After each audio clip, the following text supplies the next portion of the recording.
चलिए जानते हैं देश और दुनिया के सिलेक्टेड काम की और महत्वपूर्ण 20 बड़ी खबरों को सिर्फ 10 मिनट में। पर अभी तक आपने इस वीडियो को लाइक नहीं किए हैं तो लाइक कर ले, चैनल पे नए हैं तो चैनल को सब्सक्राइब कर ले, साथ में बेल आइकन भी प्रेस कर ले और वीडियो को ज्यादा से ज्यादा शेयर करें। तो चलिए बढ़ते हैं खबरों की ओर। समाजवादी पार्टी के राष्ट्रीय अध्यक्ष अखिलेश यादव ने कहा कि भाजपा की दूसरी पारी में भी प्रदेश को अपराध प्रदेश बनाने की प्रक्रिया चालू है। भाजपा प्रदेश में अराजकता और अव्यवस्था को इसलिए बढ़ावा देती है ताकि लोग सुरक्षा में तनावपूर्ण जिंदगी जीने को बाध्य हो। अखिलेश ने रविवार को जारी बयान में कहा कि गाजियाबाद, बुलंदशहर, आगरा में दिन दहाड़े लूट की घटना हो रही। झूठे विज्ञापनों और भाषणों से भाजपा नाकामियां ठगने का काम कर रही, लेकिन सच को कब तक छुपाएंगे। जनता जानती है कि सत्ता संरचित अपराधी ही जब खुलेआम वारदात कर रहे तो उन पर लगाम कौन लगाएगा। सपा अध्यक्ष ने कहा कि भाजपा राज्य में ना कानून का डर है, ना पुलिस का खौफ है। प्रदेश में सिर्फ जंगल राज है। सरकार में बैंक तक सुरक्षित नहीं है, वहां आम आदमी की सुरक्षा का प्रश्न ही बेईमानी है। भाजपा जिस तरह प्रशासन को पंगु बना रही, उसे सुरक्षा की उम्मीद कैसे की जा सकती है। प्रदेश में बढ़ रही अराजकता के लिए भाजपा अपनी जिम्मेदारी से बच नहीं सकती है।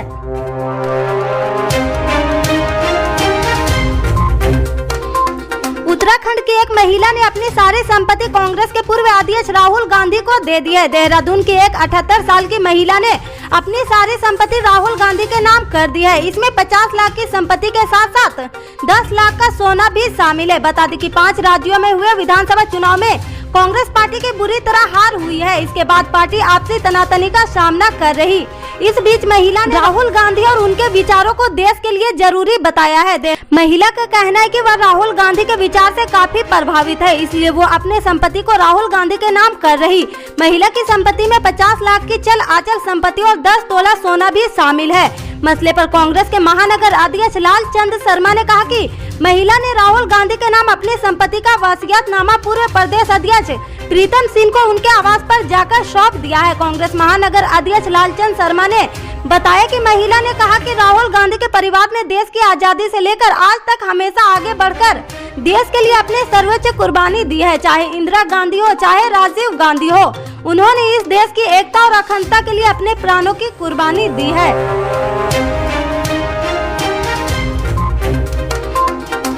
पंजाब विधानसभा चुनाव जीतने के बाद आम आदमी पार्टी का आत्मविश्वास इस वक्त चरम पर है। पंजाब के बाद अब पार्टी अन्य चुनावी राज्यों पर भी अपनी नजरें जमाई हुई है। इसी कड़ी में आम आदमी पार्टी के राष्ट्रीय संयोजक अरविंद केजरीवाल ने गुजरात की राजधानी अहमदाबाद में एक बड़ा रोड शो का आयोजन किया है, जिससे आगामी विधानसभा चुनाव में भाजपा और कांग्रेस के आगे चुनौती पेश कर राज्य के लोगों को तीसरा राजनीतिक विकल्प दिया जा सके। जानकारी के मुताबिक आम आदमी पार्टी के संयोजक और दिल्ली के मुख्यमंत्री अरविंद केजरीवाल ने अहमदाबाद में कई सामाजिक और राजनीतिक लोगों के साथ बंद कमरे में बैठक की है। 27 मार्च को केजरीवाल भारतीय ट्राइबल पार्टी के नेता और डिप्टी याड़ा से विधायक महेश पसावा से मुलाकात की है। उनकी पार्टी के पास वर्तमान में 2 विधायक है। इस मुलाकात के बाद अब यह कयास लगाया जा रहा कि आने वाले विधानसभा चुनाव में उनकी पार्टी आपके गठबंधन कर सकती है। शिवसेना सांसद संजय रावत ने कल यानी सोमवार दिल्ली में मीडिया से बात करते हुए कहा कि मोदी विरोधी शक्तियों को एक करने की ताकत आज देश में सिर्फ एनसीपी प्रमुख शरद पवार के पास है। देश में नेता तो बहुत है, अच्छे नेता और बड़े नेता सब है, लेकिन शरद पवार आज देश के सबसे अनुभवी नेता है। उनके बिना एक सक्षम विकल्प नहीं दिया जा सकता। इसलिए शरद पवार से अपील है कि वे पहल की और अपने कदम बढ़ाएं। उन्होंने कल रात नितिन गडकरी के राज ठाकरे के घर पहुंचे और 2 घंटे तक हुई मुलाकात पर भी अपनी टिप्पणी करते हुए कहा कि हर मुलाकात के पीछे राजनीतिक मकसद को ढूंढने का कोई मतलब नहीं है। वैसे भी बीजेपी और मनसे के बीच गठबंधन को लेकर हमारी ओर से कुछ बोलने का कोई अर्थ नहीं है, लेकिन चाहे जो भी साजिश रची जाए, जितना भी जोर लगाया जाए, मुंबई महानगर पालिका में शिवसेना का भगवा ही लहराएगा। इस बीच कल शाम महाविकास अघाड़ी के सांसद और विधायक को शरद पवार के दिल्ली स्थित निवास पर डिनर के लिए बुलाया गया। इस डिनर डिप्लोमेसी के तहत कांग्रेस, एनसीपी और शिवसेना के सांसद और विधायक शरद पवार के निवास स्थान पर पहुंचेंगे। संजय रावत के बयान भी यह संकेत दे रहे हैं कि इस स्नेह भोजन में यही घोषणा होगी, पवार तुम पहल करो, हम तुम्हारे साथ हैं।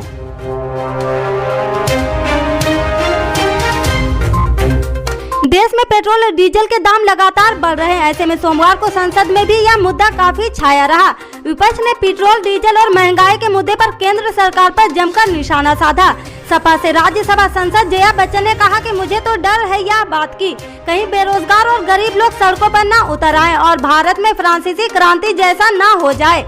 वहीं सपा सांसद राम गोपाल यादव ने कहा कि थोड़े दिन में यहाँ भी हालत श्रीलंका जैसे हो जाएंगे। दरअसल श्रीलंका इन दिनों आर्थिक संकट का सामना कर रहा। जया बच्चन ने देश महंगाई और बेरोजगारी के मुद्दे पर सरकार को घेरा है। उन्होंने कहा कि मनोज कुमार की फिल्म में एक गाना आया था कि महंगाई मार डालेगी, जो भी कुछ बचा था महंगाई मार गई। आज मुझे वो याद आ रहा। सरकार को अब गरीबों और बेरोजगारों के लिए कुछ करना चाहिए।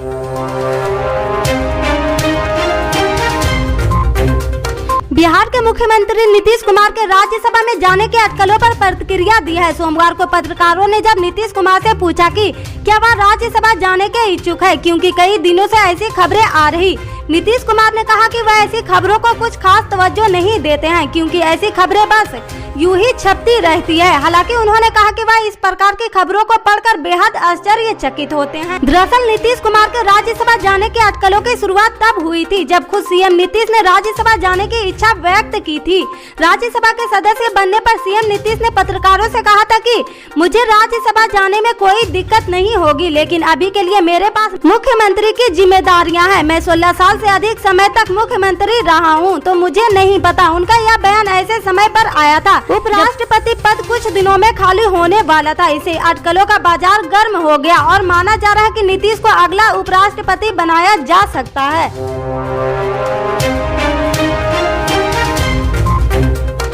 हरियाणा के पूर्व कांग्रेस नेता अशोक तंवर सोमवार को आम आदमी पार्टी ज्वाइन करेंगे। अशोक तंवर ने पिछले साल नवंबर महीने में टीएमसी ज्वाइन की थी, लेकिन अब अशोक तंवर का टीएमसी से भी मोह भंग हो गया।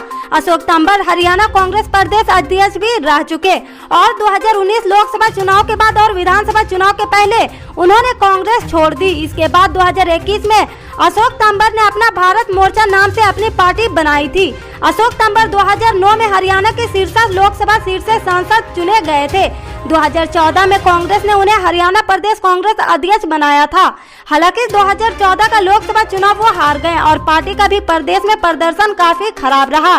अशोक तंवर की गिनती राहुल गांधी के करीबी नेताओं में होती थी, लेकिन 2019 विधानसभा चुनाव से ठीक पहले उन्होंने पार्टी पर टिकट बांटने में भ्रष्टाचार का आरोप लगाया और पार्टी छोड़ दी। अशोक तंवर कांग्रेस की छात्र इकाई एनएसयूआई के राष्ट्रीय अध्यक्ष भी रह चुके और उनके कार्यकाल के दौरान दिल्ली विश्वविद्यालयों के छात्र संघ के चुनावी में एनएसयूआई का प्रदर्शन भी पूर्व के मुकाबले अच्छा रहा। अशोक तंवर को नवंबर 2021 में पश्चिम बंगाल के मुख्यमंत्री ममता बनर्जी ने टीएमसी की सदस्यता ग्रहण करवाई थी, लेकिन आज वह दिल्ली में आम आदमी पार्टी ज्वाइन करेंगे।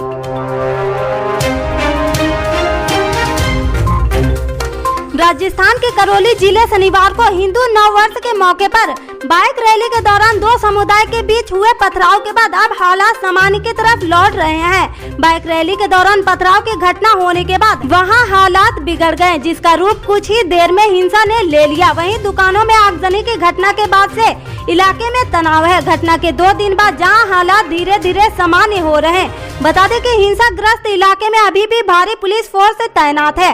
हालांकि इलाके में अभी भी धारा 144 लगी है, लेकिन जरूरी सेवाएं और दुकानों को समय सीमा के तहत खोलने की छूट दी गई। वहीं हिंसा में 3 दर्जन से अधिक लोगों को चोट आई है और पुलिस ने घटना के बाद 30 से अधिक लोगों को गिरफ्तार किया है। इसी बीच सांप्रदायिक हिंसा की बढ़ती घटनाओं पर चिंता व्यक्त करते हुए मुख्यमंत्री अशोक गहलोत ने पीएम नरेंद्र मोदी से देश में शांति और भाईचारे की अपील करने का आग्रह किया है।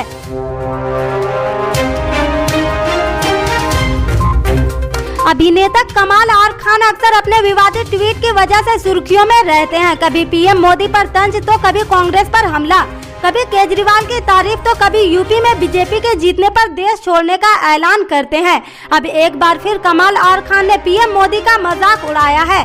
केआरके ने ट्वीट पर लिखा कि मोदी जी एक ऐसे स्कूल में पढ़े हैं जिसमें कोई दूसरा नहीं पढ़ा, इसलिए उनका कोई सहपाठी नहीं मिलता है। मोदी जी का एक ऐसी चाय की दुकान थी जिससे चाय खरीदने वाला कहीं नहीं पाया जाता। मोदी जी एक ऐसे भिक्षुक थे जिनको भिक्षा देने वाला कोई कहीं नहीं मिलता, इसलिए कहता हूँ कि वह 8वां अजूबा है। केआरके के इस ट्वीट पर अब लोग प्रतिक्रिया दे रहे हैं। ललित कुमार नाम के यूजर्स ने लिखा कि मैं आपकी बौखलाहट, गुंडा और पीड़िता को भली भांति समझ सकता हूं। आप सोच रहे थे कि उत्तर प्रदेश में बीजेपी का सुफड़ा साफ हो जाएगा, लेकिन विपक्ष का सुफड़ा साफ हो गया, इसलिए आप बीजेपी के 5 राज्यों में जीत को बचा नहीं पा रहे। रंजीत कुमार नाम के यूजर्स ने लिखा कि मोदी जी के 8वां अजूबा या हो या ना हो, लेकिन आप केआरके भाई दुनिया के नंबर 1 नमूने हैं। इससे आगे के अपडेट्स को जानने के लिए जुड़े रहें हमारे राइट न्यूज के साथ। मिलते हैं फिर बड़ी खबर में, तब तक के लिए जय हिंद।